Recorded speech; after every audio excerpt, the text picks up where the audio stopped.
يعني كان نفسي يبقى معايا 10000. ربنا معاك. كنت هسألك سؤال تكسبهم.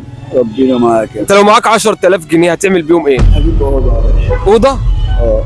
انت عايش فين؟ عايش لوحدي، امي وابويا ميتين واخواتي ميتين. عايش لوحدك وامك وابوك ميتين واخواتك ميتين؟ اه، اخواتي البنات. يعني انت لو معاك 10000 جنيه دلوقتي هتعمل بيهم ايه؟ هجيب اوضه وارسها نفسي يا باشا. يعني انت بتنام على الارض؟ بنام على الارض. طيب انت علشان صريح معانا ربنا معاك يا باشا. الف مبروك، كسبت 10000 جنيه.